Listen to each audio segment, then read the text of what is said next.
Muy buenas a todos, chicos, bienvenidos. Vamos a reaccionar a la de 3. Una entrevista a Ser Kaiser. La pregunta es: ¿un país sin ricos es un país de pobres? Cuanto más ricos, mejor, más riqueza. Porque esos ricos gastan dinero, los que reciben el dinero ganan dinero y vuelven a gastar dinero los que han trabajado para esa gente rica. Eso se entiende, ¿no? La gente rica invierte en empresas, invierte en lujos, dinero, fluye dinero.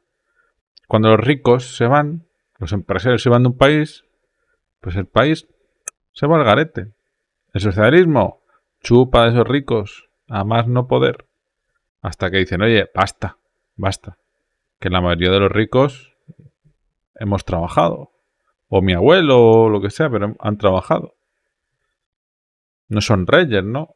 Que van heredando monarquías. Bueno, vamos chicos.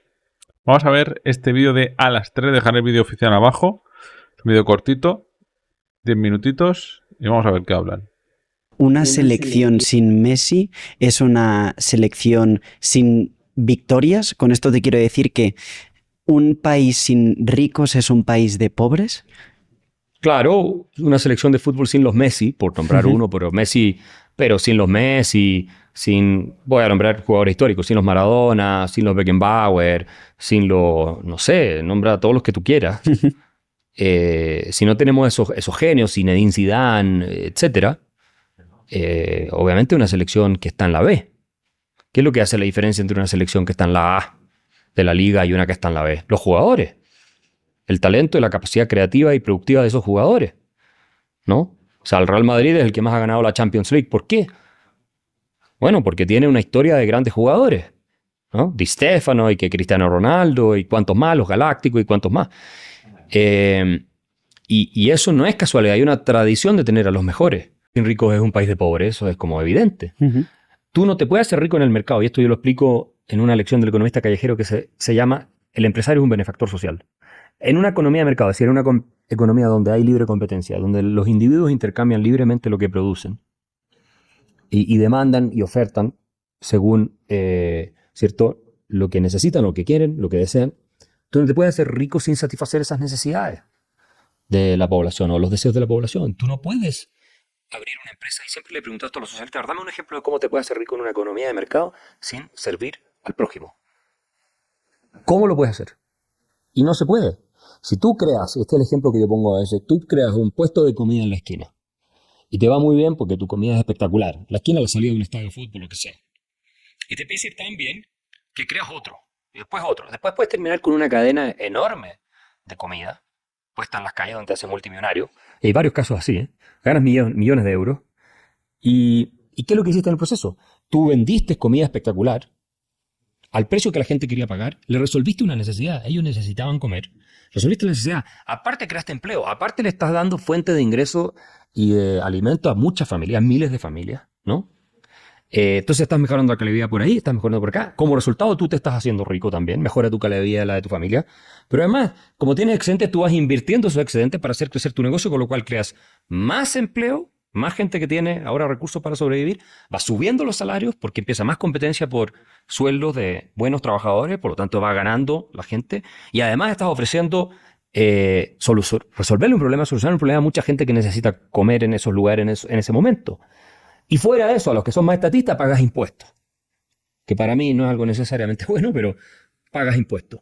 ¿Dónde está el abuso? ¿Dónde está el robo? ¿Dónde está? A ver, cuéntame. Si tú eres un ingeniero y desarrollaste el día de mañana una fuente de energía eterna, ¿cierto? Algo así como la fusión nuclear de la que tanto están hablando y que se hacen experimentos, y que es casi costo cero. Claro, tú vas a patentar eso, te vas a hacer multimillonario, probablemente vas a ser el hombre más rico del mundo. Pero el costo de energía para todos nosotros va a caer a casi cero. Con lo cual todo el ingreso disponible que tenemos va a subir, ¿no? Y la productividad se va a disparar. Los precios de todas las cosas que compramos van a caer porque la energía está metida en todo lo que tienes que producir. Vas a poder regar un desierto y convertirlo en un vergel porque vas a convertir el agua salada en agua dulce y el costo energético va a ser mínimo. ¿Dónde está el daño? ¿Dónde está el abuso? ¿Dónde está el gran crimen de Elon Musk? ¿no? Que fue el que revolucionó la industria de la cohetería en el mundo. El Estado norteamericano, NASA, no estaba haciendo absolutamente nada. Era un desastre el tema de los cohetes. Costaban, pero cientos de veces más que lo que logró hacer Elon Musk con esos cohetes que se despegan y se vuelven a aterrizar, etc. Entonces, esta es una idea tan estúpida, la de que el que es rico es un tramposo. Ahora sí, ¿dónde son tramposos los ricos? Cuando se coluden con el poder político, y el poder político, caso típico, es Argentina, pero no solo Argentina, en Europa también pasa, ¿no? Los lobbies en Bruselas, en todas partes, que les dan cuotas de producción, o les dan subsidios especiales de plata que le sacan a un grupo para dárselo a otro, o los protegen de la competencia extranjera, entonces no, tú puedes vender más caro. Ahí es donde tú te haces rico abusando porque no tienes competencia de libre mercado. Derechamente. O ya si te pasan como maletines con dinero por la obra pública que te están contratando y te pasan por debajo de la mesa una diferencia. O sea, ese tipo de corrupciones, ¿no? Pero en una economía de mercado es imposible. Y viajando a Asia, a la India, uno de los países o el segundo país más habitado del mundo, ahora que hablábamos de que si un país sin ricos es un país de pobres, al mismo tiempo la India creo que es el país con más millonarios del mundo o uno de los más con más millonarios, pero la mayoría de la población es extremadamente pobre. Entonces, ¿cómo se puede...? O sea, ¿por qué ocurre esto? Y después, ¿de qué manera un país debería distribuir bien la riqueza? No sé si es posible que en un país no haya... Que la India no sé lo que es. Es una democracia, ¿no? Ahí yo lo único que sé, que me han dicho varias veces, es un sistema de castas. Pero no, castas brutales, ¿no? Que son como... hay varias castas y los últimos son, pues, vagabundos, pero montones, ¿no?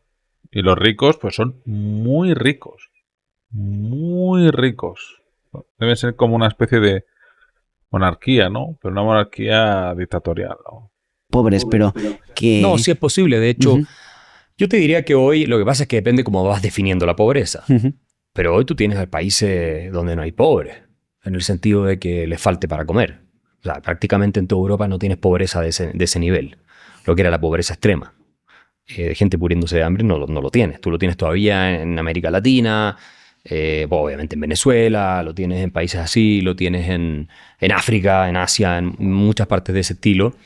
Y por supuesto también tienes gente que vive en cierto sentido en la pobreza en Estados Unidos, de manera un tanto dramática que se mezcla con el problema del consumo de drogas, del fentanilo y todo eso, que tiene otras connotaciones, pero no tienes en el mundo avanzado hoy una crisis importante de que no tienes las suficientes calorías para sobrevivir. De hecho, el problema que tienes es la obesidad. En el 2050 dicen que 1 de cada 2 americanos será obeso. Sí, ese es un problema de salud.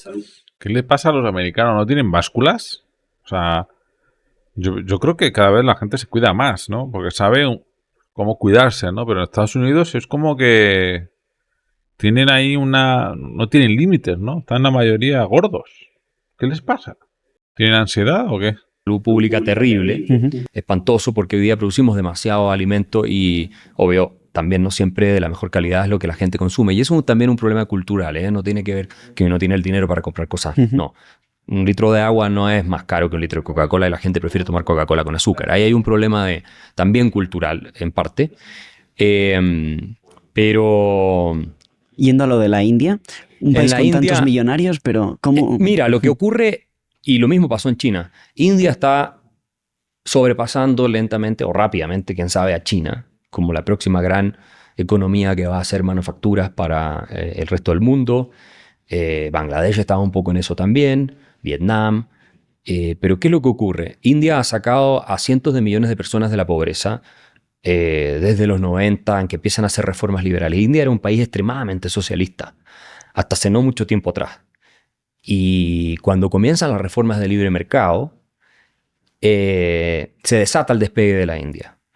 Y cuando tú ves la línea de pobreza en la India, o el porcentaje de pobres ha caído de manera dramática, lo mismo que en China, que ha sacado 500, 600 millones de personas de la pobreza. Acuérdate que China, antes de la reforma de Deng Xiaoping en los 70, que él abre la economía, dice, bueno, acuérdate la famosa frase, no importa el color del gato, lo que importa es que case ratón. Entonces se abre la propiedad privada y a instituciones más capitalistas. O sea, yo siempre digo que en la libertad económica, la libertad que es libertad humana, que no es que es libertad de la economía, no, es libertad de los seres humanos a perseguir su proyecto de vida con sus recursos, con sus medios y con lo que ellos son capaces de crear e intercambiarlo con otros. Eso es la libertad económica, es libertad humana, de florecer.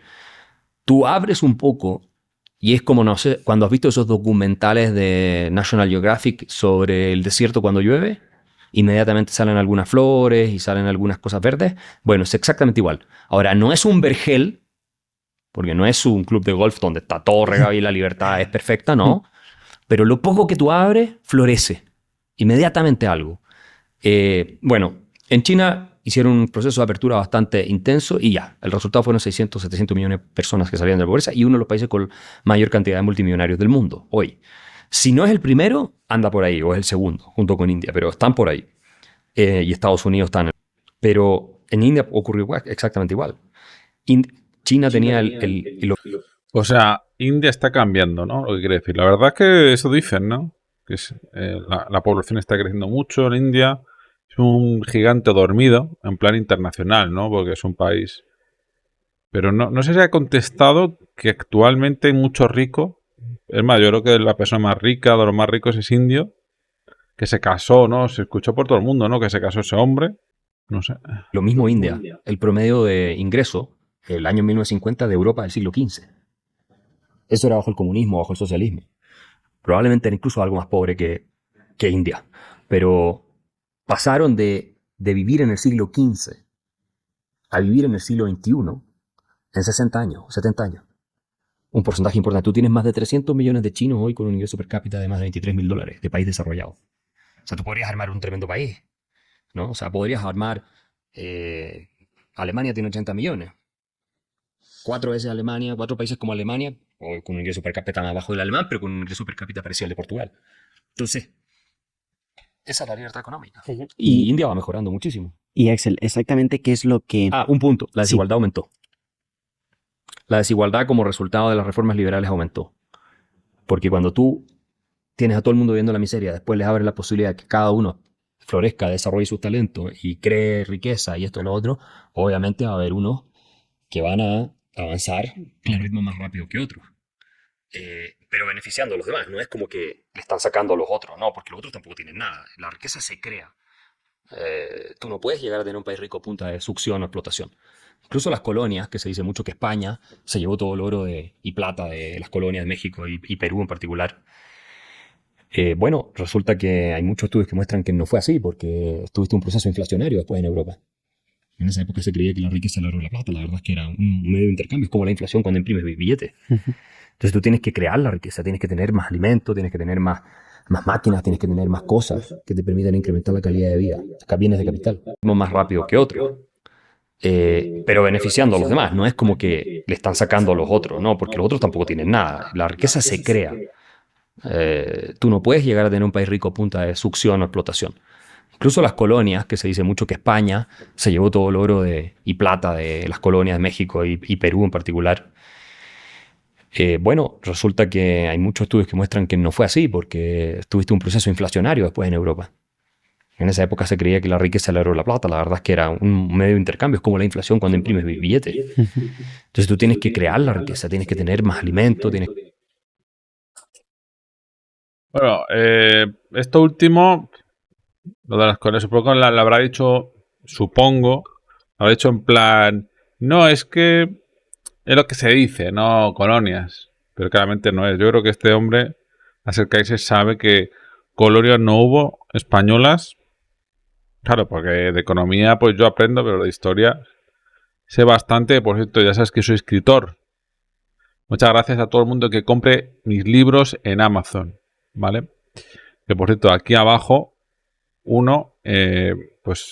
sale Chile también. Son libros muy fáciles, ¿no?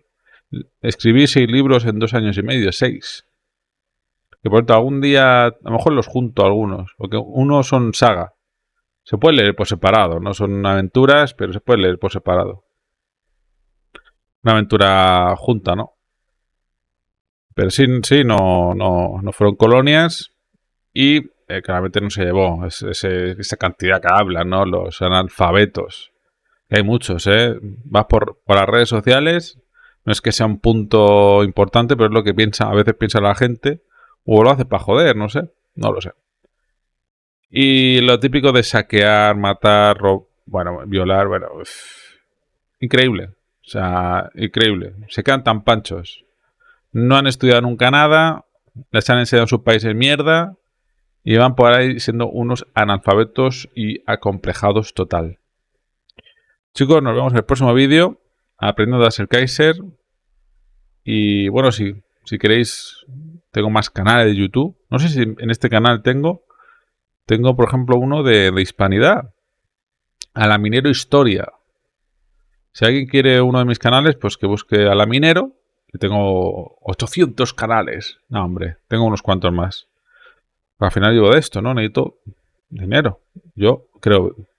Y encima tengo el ordenador un poco regulinchi, ¿eh? No lo escucháis, pero suena ahí. Y no tiene ni un año, así que espero que no me pase nada, chicos. Si desaparezco unos días es porque estoy arreglando el ordenador, ¿vale? Importante. Mientras podéis ver cientos de vídeos que tenéis como este. Así me apoyaréis, porque yo ya sabéis que donaciones no quiero. O compréis mis libros o apoyéis los canales con un like, un comentario. Nos vemos, chicos, gracias. Vámonos.